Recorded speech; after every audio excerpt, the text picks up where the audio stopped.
Este criterio ha sido expuesto en forma pacífica y reiterada por la Corte en la providencia Corte Suprema de Justicia AHP 25 de abril de 2012, radicado 38.836, AHP del 19 de diciembre del 2012, radicado 44.59, AHP el 3 de diciembre del 2013, radicado 42.154, AHP 7820 del 16 de noviembre del 2016, radicado 49.58.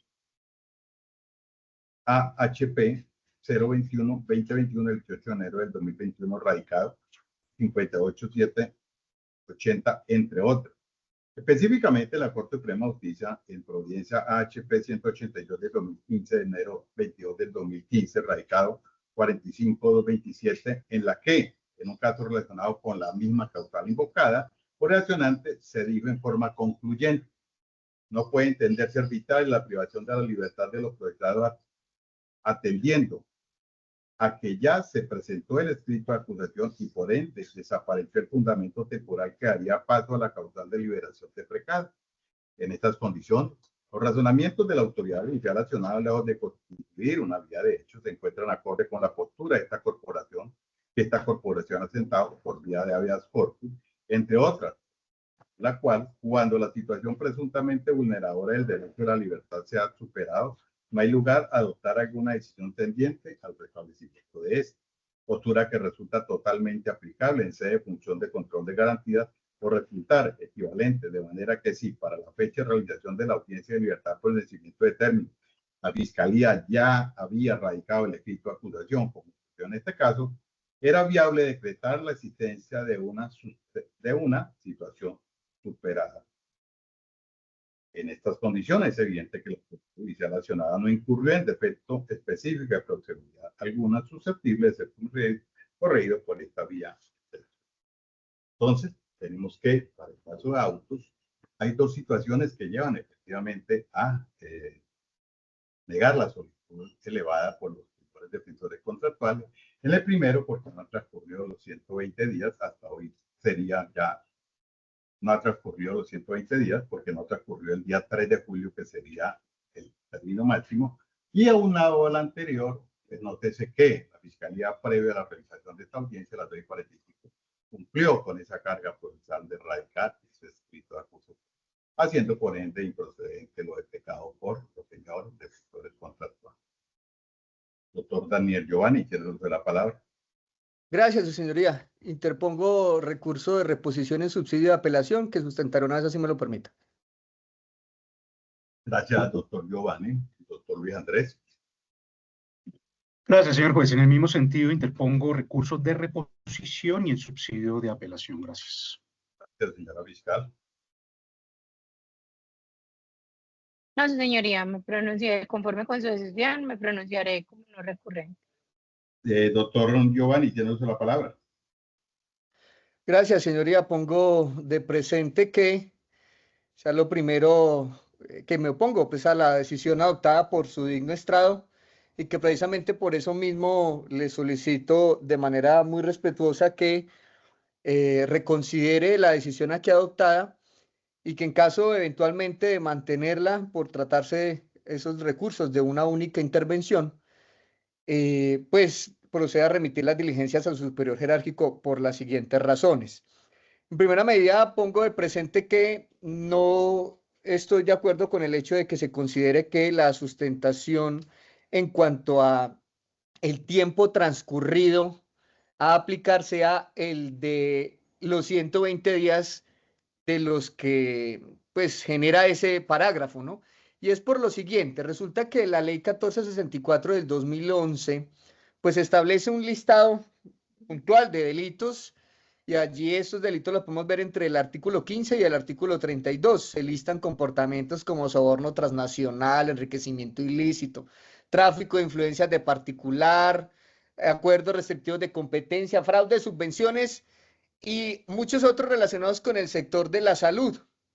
Pero no se enlista de manera alguna el delito de fuga de presos.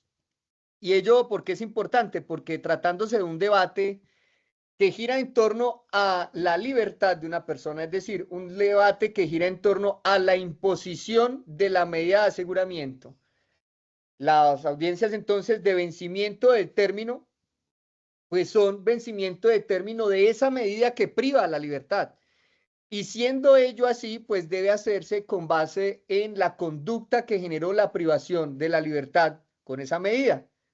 Y en los apuntes tengo frente a esa audiencia que, insisto, no puedo acceder porque bloquearon el Drive. Se trataría de una medida de aseguramiento impuesta por la conducta de favorecimiento de fuga, siendo precisamente por ello de no tratarse de una conducta relacionada con la administración pública, lo que permitió que se diera paso a una detención en el domicilio. Entonces, si el favorecimiento de fuga, que sería la conducta por la cual se estaría generando esa imposición de la medida, pues no hace parte de los delitos contra la administración pública, pues ese conteo debe hacerse entonces por los 60 días. ¿Por qué? Precisamente porque estaría esa conducta es dentro de las que están enlistadas en el título 16 del Código Penal colombiano, que son conductas contra la eficacia y recta impartición de justicia. Por lo tanto, hace que no sea aplicable el parágrafo que amplía el término. Y ese es el conteo que se debe hacer en mi criterio. A fin de resaltar esta visión y mostrar que no es algo como traído de los cabellos, se pone a manera de ejemplo y con fines pedagógicos que sería como si se tratara de una, lo que llaman popularmente, la Corte ha denominado como imputaciones infladas, ¿no? Entonces, donde a una persona se volvería una estrategia, le imputen prevaricato, peculado y porte ilegal de armas. Pero al momento de realizar la restricción de la libertad, la medida de aseguramiento se llega a imponer exclusivamente por el porte ilegal. En ese orden de ideas, si la medida resulta siendo impuesta no por delitos de la administración pública, sino por delito contra la seguridad pública, que es donde estaría el porte, el conteo del término para radicar el escrito de acusación debe hacerse con el tema del porte ilegal, porque resulta siendo el porte el que generó la restricción de la libertad. En un mismo ejemplo pedagógico, bastaría entonces que en cualquier proceso, la Fiscalía en un escenario de homicidio o de fuga de presos como este, resulte diciendo voy a también, para evitar que se me salga antes de tiempo, muy rápido y tener más tiempo para radicar el escrito, entonces acomodémosle ahí el artículo 425, usurpación de funciones públicas, diciendo pues que usted lo soltó, lo dejó ir porque consideró que usted era el IMPEC, un juez control de garantías y le abrió la celda. Eso pues en gracia de discusión. Esa conducta que uso de ejemplo, pues sabemos que la pena de prisión parte de 1 y va hasta 16 a 36 meses. Un año larguito, ni siquiera alcanza el año y medio. ¿Qué significa esto? Pues que la usurpación de funciones públicas ni siquiera da medida de aseguramiento por ser inferior a 4, pero si lo hacemos bajo la interpretación que se está tomando la decisión de que el solo hecho de que haya en algún momento una imputación con un delito de administración pública, pues resultaría que ese homicidio automáticamente, que sería el delito que generaría la medida, tendría que cargar injustamente el tema de una imputación de usurpación de funciones solamente por ser de administración pública, y considero que esa no es la intención que tuvo el legislador. Si la restricción es por homicidio, pues se debe hacer el conteo con homicidio. En este caso, ya ha traído esos ejemplos a este asunto, si la medida de aseguramiento se genera por el tema de la fuga de presos, el conteo debe ser por los 60 días. Ahora, en gracia de discusión y habilitando ese otro motivo de disenso, y es que se estuviera en el debate de que nos tocara los 120 días por una interpretación que sería contraria al pro homine, ¿no? Resulta aquí que el conteo no puede hacerse como se viene realizando, invocando el artículo 175. ¿Y es por qué? Porque resulta que esa interpretación no puede hacer en contra de la persona privada de la libertad. El legislador, cuando quiere decir que desde el día siguiente, así lo señala de manera taxativa. Por lo tanto, cuando no lo dice de esa manera tan literal, pues significa entonces que se debe contar desde el mismo día. Y es justamente por eso que obligado tengo que leer esa parte del 175, donde allí cuando dice, abro comillas, el término que dispone la Fiscalía para formular acusación o solicitar la preclusión no podrá exceder de 90 días contados desde el día siguiente a la formulación de imputación, cierro comillas. Entonces, que el legislador cuando quiere que se cuente desde el día siguiente, así lo dice, desde el día siguiente. Si esa misma intención, esa misma decisión de contarlo desde el día siguiente, fuera la que él consideró al hacer la norma que aplicaba para la libertad, el artículo 317, en vez de decir cuando transcurridos 60 días contados a partir de la fecha de imputación no se hubiera presentado el escrito de acusación a partir de la fecha. Si el legislador quisiera que se contara el día siguiente, había hecho lo mismo que el 175 y la norma diría, cuando transcurridos 60 días contados a partir del día siguiente de la fecha de imputación. Entonces aquí no podemos hacer una interpretación contra el principio pro libertatis diciendo que es que lo vamos a contar del día siguiente, y es por una razón lógica. Significaría que si nos vamos a guiar del 175, jamás alguien podría salir en libertad por ese numeral 4 del 317. ¿Por qué? Porque es que el numeral 4 del 317 dice que 60 días para radicar el escrito.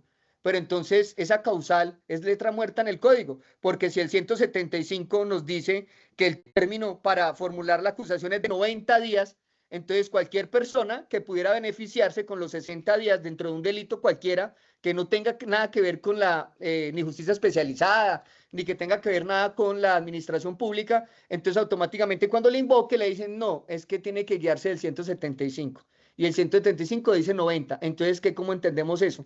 ¿Que vamos a aumentar en 30 días más invocando el artículo 175? No, eso no tiene nada que ver. Son conteos absolutamente diferentes. El 175 habla de un conteo dentro de una serie, digámoslo como de reglas para la fiscalía de manera interna que funcione al interior de esa parte administrativa, que genere que una persona no tenga que ser sometida al ius puniendi del Estado de manera indefinida. Básicamente, esos términos del 175 son para personas imputadas o procesadas que se encuentren en libertad. Por eso es que ese mismo código habla, ese mismo artículo habla de unos plazos para la etapa de indagación. Y entonces, ¿será que en indagación hay alguien preso? Obviamente no. Esto significa que ese 175 está diseñado para personas que no tengan esa restricción de libertad. A quien está restricción de libertad, los términos se cuentan de una manera diferente según el 317. Y ello es basado a que esa misma postura se ha venido recogiendo por la Corte. Claro, la jurisprudencia puede eventualmente variar. No se trata pues aquí de hacer como un concurso de jurisprudencia, pero sí considero que debe tenerse muy en cuenta que la Corte para temas de ese límite del Estado en la persecución penal ha tomado decisiones como la del radicado 56013 del 16 de septiembre del 2020, con el radicado, bueno, ese es el número de radicado, la decisión es la SP 3468-2020, donde el doctor Hugo Quintero Bernate puso sobre la mesa la discusión de esa aplicación del principio pro homine, trayendo pues a colación que esta decisión pues solamente trata desde el término de prescripción, ¿no?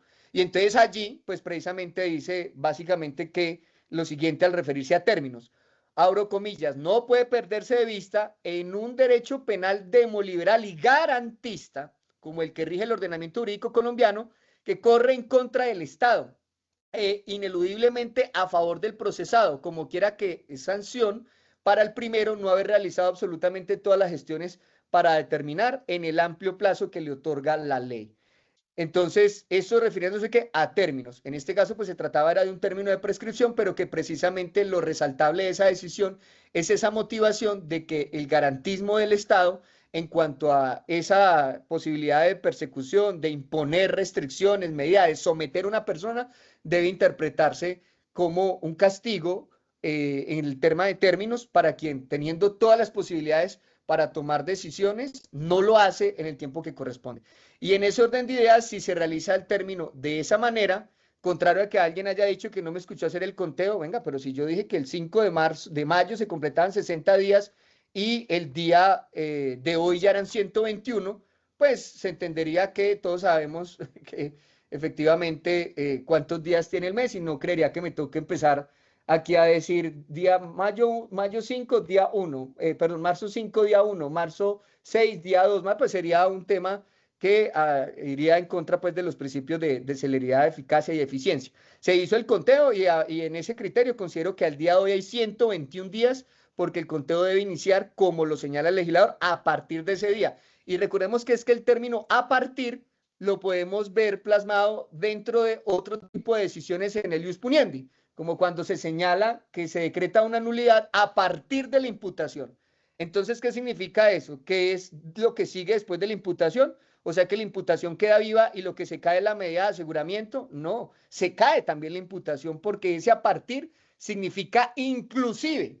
Y eso obliga a contar ese día. Por ese motivo considero que la decisión pues está llamada a replantearse, señoría, a reponerse, teniendo en cuenta ese principio que le he puesto de presente, tanto el pro mínimo como pro libertatis. Hoy serían 121 días.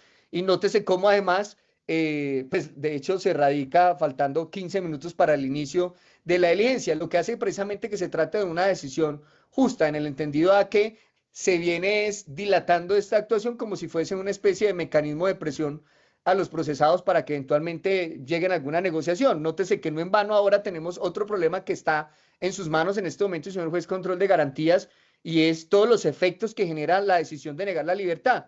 Y es que ahora vemos en el correo que sirvió de sustento a la decisión que se radica el escrito de acusación ante un juzgado que claramente ni siquiera puede tramitarla. ¿Por qué? Porque nuestro legislador señaló que todo aquel que actúe en calidad de juez control de garantías pues no puede hacer la etapa de conocimiento. ¿Ante quién le radicó el escrito de acusación? Ante el juez control de garantías de segunda instancia. Es decir, el mismo que atendió el tema por allá de la apelación de una legalización de captura, el mismo que, evidentemente, si se radicó faltando 15 minutos, se sabe que cualquier decisión de apelación iba a llegar a ese mismo despacho. Entonces ahora lo que se está es sometiendo a esta persona en esa violación en plazo razonable a que llegue a ese despacho, el despacho tenga que declararse impedido por esa situación en una causal de impedimento de recusación que provoca la misma fiscalía con su comportamiento de radicarlo ante quien sabe que no podía, para de esa manera extender aún más el plazo y llegar a hacer lo que pues evidentemente sería válido hacerle a unos ajustes al escrito de acusación, pero el problema es que lo viene haciendo a costa de esa prolongación permanente de la libertad, que es lo que se torna injusta, y es por eso que me lleva o me obliga esto a pedir que se replantee esa postura, señoría, y que se conceda la libertad que estoy rogándole, y que en caso pues de que se mantenga incólume su postura, se remitan las diligencias ante el honorable superior jerárquico, quien deberá, y lo pido a pesar de que queda ahí entre líneas, que de una vez tan pronto reciba las diligencias, corrobore esta situación de impedimento y no haga más difícil la situación de quien está sometido al poder punitivo y que se supone que se presume la inocencia. Pero sin embargo se le trata de una manera supremamente diferente a como debiera darse, y por eso es que se ruega que se revoque la decisión por la segunda instancia en caso de que usted la mantenga, señoría. Muchas gracias. Gracias, doctor Daniel Giovanni. Doctor Luis Andrés. Señor juez, el mismo Código de Procedimiento Penal lo tiene claramente establecido. Estamos frente a dos etapas completamente diferentes.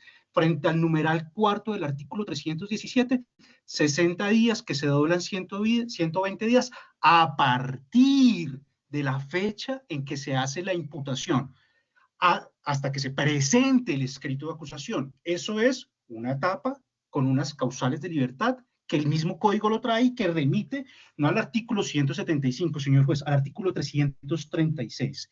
¿Qué dice el artículo 336 sobre la presentación de la acusación? El fiscal presentará el escrito de acusación ante el juez competente. Y aquí sí hago eco de lo referido por el doctor Daniel. El competente no es el juzgado promiscuo de conocimiento de Segovia, Antioquia, porque no es competente. Perdió la competencia porque, en efecto, este juzgado ya conoció en garantías de la segunda instancia frente a la legalización de la captura realizada ante su despacho, señor juez. No es competente, aquí ya perdió la competencia ese juzgado. Para adelantar el juicio cuando los elementos materiales probatorios, evidencia física o información legalmente obtenida, se puede afirmar con probabilidad de verdad que la conducta delictiva existió y el imputado es su autor o partícipe. Y ahora sí, señor juez, nos vamos al enunciado del capítulo segundo del artículo 338. Audiencia de formulación de acusación. Entonces yo le pido, señor juez, que para privar a las personas de la libertad no se acudan de manera, excúseme la expresión, pero es que esto no tiene otro nombre, de manera grosera a argucias jurídicas frente al articulado que está claramente identificado en el Código de Procedimiento Penal. El artículo 175 es claro, se corren 90 días a partir, sí señor, a partir del día siguiente para, abro comillas, la formulación de la acusación. Y la formulación de la acusación está consignada a partir del artículo 338, pero como, por supuesto, la señora fiscal se adolece de que no tuvimos una adecuada argumentación jurídica, entonces, ¿qué nos dice, señor juez, la Corte Suprema de Justicia en relación con ese acto complejo de la acusación? Y nos habla de 3 momentos: radicado 43837, Providencia SP 6808 del año 2016. En el salvamento de voto realizado por el honorable magistrado Eugenio Fernández Carrier. Dice, voy a la parte que nos interesa: un entendimiento sistematizado de las disposiciones que integran la ley 906 del año 2004 permite señalar que la acusación comienza con, primero, la presentación del escrito de acusación, señor juez. Presentación del escrito de acusación que nos habla el numeral 4 del artículo 317. Segundo, continúa con la formulación de la acusación. ¿Y cuándo se hace la formulación de la acusación? Lo que nos habla el capítulo 2 del libro 3 del Código de Procedimiento Penal en lo que tiene que ver con el juicio. Pues con la audiencia de formulación de acusación.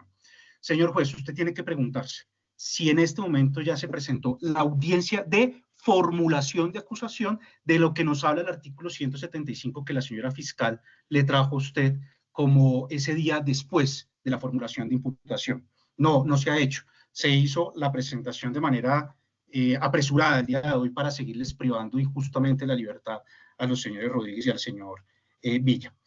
Y tercero, hasta la presentación de la teoría del caso en juicio oral y culmina con las alegaciones. Señor juez, es clarísimo. Aquí, tanto la norma procesal penal como la jurisprudencia nos está diciendo que estamos hablando de 2 cosas completamente diferentes. Una son las causales de la libertad, que nos lleva a una etapa procesal de ese acto complejo de que es la acusación, que es la presentación del escrito de acusación. 120 días con el parágrafo a partir del día de la imputación. Y usted lo tiene muy claro, señor juez, la imputación fue el 5 de marzo del año 2025, que a la fecha, y no creo que valga la pena aquí, señor juez, contarle cada uno de los meses, usted ya lo hizo, que al día de hoy se cumplen 121 días. Y otra cosa son los 175 días que aquí la señora fiscal le trajo a usted, seguramente, por supuesto, dentro de su labor que tiene que hacer como funcionaria pública, pero que yo le pido, por favor, no nos dejemos confundir, señor juez, que nos habla el artículo 175 para que se adelante la formulación de la imputación. Y la formulación de la imputación es otra actuación dentro de ese acto complejo que se materializa ¿con qué? Con la audiencia de formulación de imputación que el mismo Código de Procedimiento Penal tiene descrito a partir del artículo 338. Entonces, señor juez, con estos argumentos, por lo que yo le acabo de decir, y lo pido por favor que ponga total atención a esta argumentación para que no nos dejemos confundir y sigamos privando la libertad y afectando garantías y derechos fundamentales, y que usted realmente afirme ese artículo 295 que usted mencionó. Por favor, reponga su decisión y le otorgue la libertad que objetivamente ya fue cumplida por parte de estos ciudadanos con el paso del tiempo, o en su defecto al señor juez de segunda instancia que revoque la decisión del juez de primera instancia y se dé la libertad inmediata. Muchas gracias, señor juez. Gracias, doctor Luis Andrés. Por favor, la señora fiscal, como no recurrente. Claro que sí, su señoría. Efectivamente, esta delegada fiscal solicitará a usted no reponer la decisión de lo argumentado por la defensa. En primer lugar, porque, como bien lo indiqué, es un tema netamente objetivo. El doctor Luis Andrés Jiménez dice que a hoy se han cumplido 120 días y como no hicieron el ejercicio del conteo, efectivamente no tiene claridad al respecto y vuelvo y lo indico, esta delegada sí hizo el conteo, igual que el señor juez de la audiencia y que ha resuelto esta situación. Y hay que sumar 26 días del mes de marzo, es decir, desde el 6 de marzo de 2025, 30 días del mes de abril, 31 días del mes de mayo, 30 días del mes de junio y 3 días del mes de julio. A hoy, esa sumatoria nos da 120 días. Insisto con de que este argumento se trata de un tema netamente objetivo, pues acá, su señoría, efectivamente, la norma sí nos indica, esto es del artículo 317, que no podemos desligar el 317 del 175 como pretende el doctor Luis Andrés,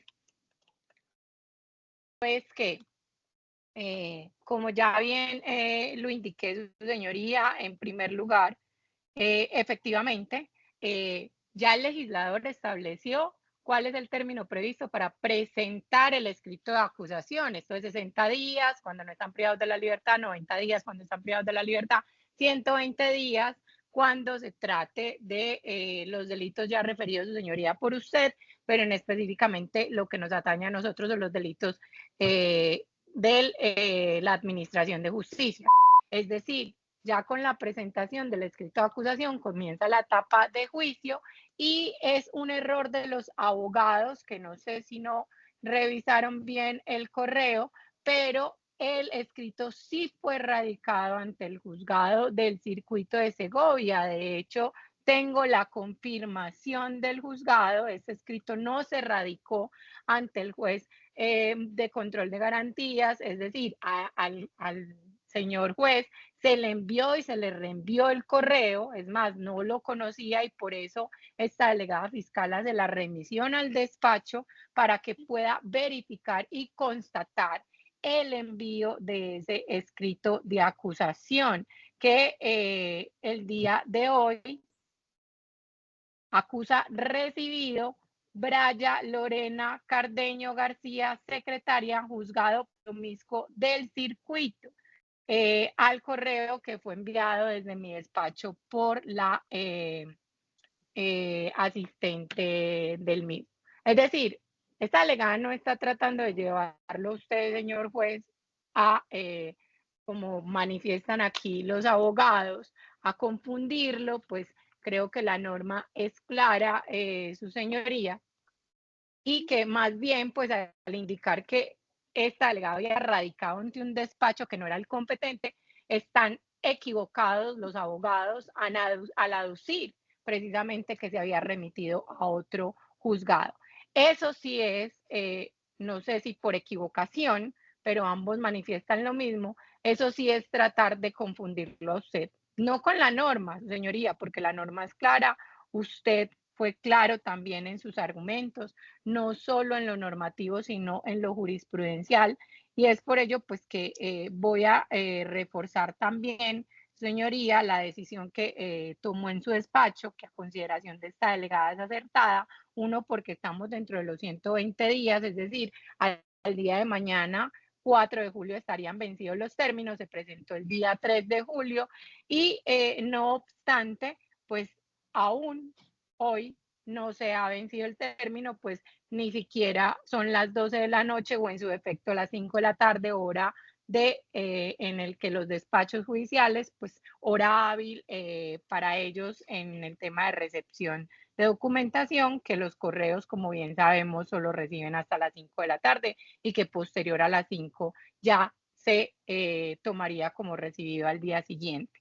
Pero en este caso, pues lo primero es, su señoría, que pues la Fiscalía se opone a esa solicitud de libertad en cuanto a que lo de la indebida sustentación, usted, su señoría, también fue claro en sus argumentos iniciales en indicar que no era el argumento que usted iba a atender de esta delegada fiscal y manifestó que a su consideración precisamente había sido sustentada en debida forma la solicitud y es por ello que usted se remitió únicamente al tema netamente objetivo, que es lo que aquí nos atañe.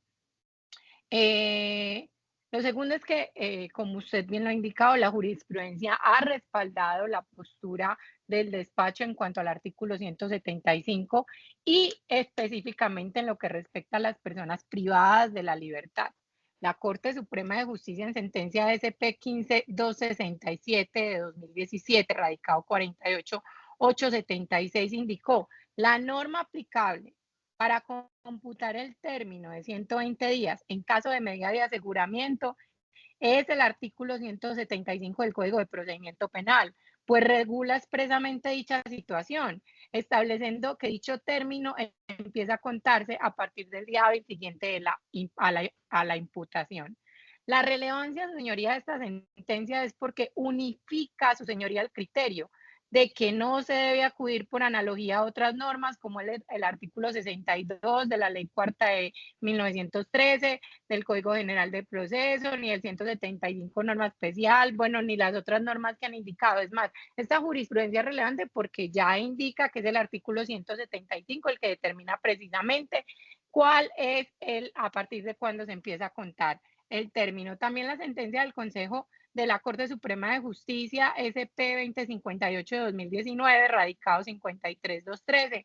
El artículo 175 del Código de Procedimiento Penal establece claramente que en los eventos en que se imponga medida de aseguramiento, el término para formular la acusación es de 120 días contados a partir del día siguiente hábil a la formulación de imputación. Relevancia, nuevamente reafirma que no es desde la fecha ni de la captura, ni de la audiencia de legalización, ni de la audiencia de formulación de imputación, y aplica exclusivamente precisamente en el contexto de los privados de la libertad, como es en este caso, quienes los procesados en este momento cuentan con una medida de aseguramiento de carácter domiciliario concedida en su momento de la argumentación por usted, su señoría, como juez de control de garantías, que conoció de esas audiencias preliminares. La presentación del escrito interrumpe el término establecido en el artículo 175, que es claro en indicar que efectivamente se contará después del día hábil siguiente a la audiencia de formulación de acusación. No podríamos incluir ese día, su señoría, porque es efectivamente ese día 5 de marzo en el que estamos ante una actuación diferente de que no podría inclusive tomarse ese día, toda vez que no se había culminado esa actuación procesal. La jurisprudencia ha sido uniforme en sostener precisamente que el término se interrumpe es con la presentación del escrito, y el escrito se presentó hoy, su señoría, ante el juez competente. Esto es el juez del promiscuo del circuito de Segovia. Hasta donde tengo conocimiento, su señoría, solo hay un juzgado, y en caso de que hayan más juzgados, pues también los juzgados tienen su reparto y posteriormente lo remitiría al mismo. Yo no lo presenté ante el juez municipal, simplemente hice la remisión para efectos de constatar y verificar por usted, su señoría. Solicitud concreta: confirmar y mantener su decisión, su señoría, toda vez que el cómputo se hizo y efectivamente el término se vencería el día de mañana 4 de julio, y como usted bien indicó, ya se encuentra subsanado la presentación del escrito de acusación, y ya es esperar que se fije la audiencia. Y en cuanto a la privación de la libertad, pues su señoría, es entendible, pero pues si se dieron los presupuestos normativos para imponerse dicha medida, precisamente por valoración, señoría, de su despacho, esta delegada no debe pronunciarse al respecto, aun cuando los abogados han hecho alusión a la misma, pero están los presupuestos establecidos para haberse impuesto esa medida. Esto es, en su momento usted, señoría, debió haber hecho la valoración, obviamente, si no así no lo hubiera impuesto, de los presupuestos del artículo 310 y 308 de nuestro Código de Procedimiento Penal, para indicarse que prosperaba dicha medida. Es decir, que dentro de los argumentos de la defensa no debe considerarse efectivamente todos esos argumentos subjetivos de la valoración para la imposición de esta medida, que en su momento resultó adecuada, necesaria, y precisamente fue su despacho quien la concedió a solicitud de la Fiscalía. Acá lo que se debe determinar es si efectivamente el término está vencido o no, y como usted bien lo indicó, con el término y los cómputos de los días, pues efectivamente el término se vencería mañana, y hoy la Fiscalía está precisamente habilitada para realizar la actuación de la presentación del escrito sin que se produzca ese término del vencimiento que aducen los abogados el día de hoy.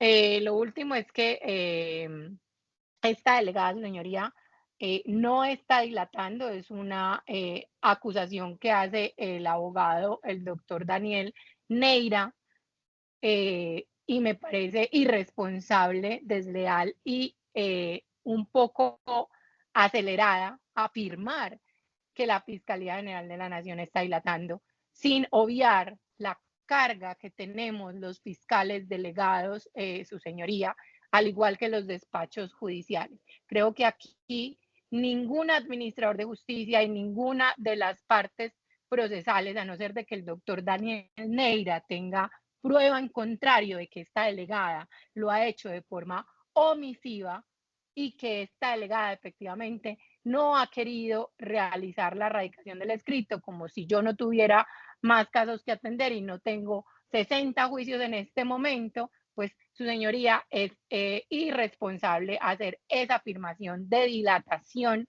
de esta delegada cuando en ningún momento ha actuado o he actuado de forma desleal o por fuera de la administración de justicia. Quisiera esta delegada obviamente darle celeridad a todos los casos que tiene, pero de verdad que la carga, y más en delitos de administración pública, cuando el volumen de elementos materiales probatorios que se tienen en este caso, pues son un delito de cohecho propio y un delito de favorecimiento de fuga, pero tengo contratos sin cumplimiento, contratos de peculado, que tengo procesos de 4 y 5 y 6 cajas de elementos materiales probatorios, pues el doctor Daniel no puede venir a aseverar que esta delegada está dilatando este proceso penal.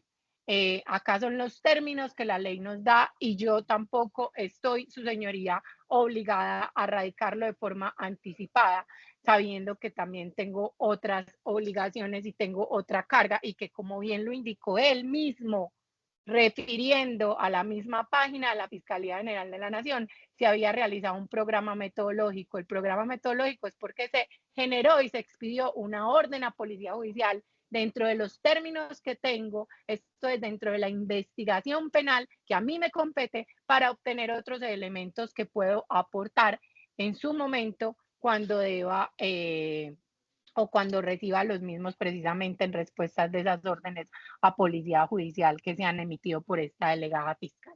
Así que, señoría, con eso concluyo, solicitándole muy respetuosamente confirmar su decisión, mantener la misma, puesto que los términos y el conteo están correctos. El término que establece el 175 efectivamente es aplicable al artículo 317, que en cuanto a términos de libertad hay que tomarse desde el día siguiente hábil a la presentación del escrito. Muchas gracias. Nota que las jurisprudencias emitidas o relacionadas con la Fiscalía General, con la Fiscalía General de la Nación en su oposición, todos datan e indican que a partir de se tendrá como génesis el artículo 775 del Código de Procedimiento Penal. Ya la jurisprudencia lo indica. Entonces, al día siguiente. Pero fuera de ello, tenemos de que la misma Corte Constitucional, con posterioridad a ello y con ponencia de la doctora Patricia Salazar Cuellar, en sentencia STP 158-16 2019, radicado 107-656 del 9 de noviembre del 2019, trajo a colación una parte especial donde indica: además, como expuso en pretérita oportunidad esta sala de decisión, los términos de las causales de libertad deben contabilizarse teniendo en cuenta que los días son ininterrumpidos y continuos, desde el día siguiente al acto procesal de que se trate.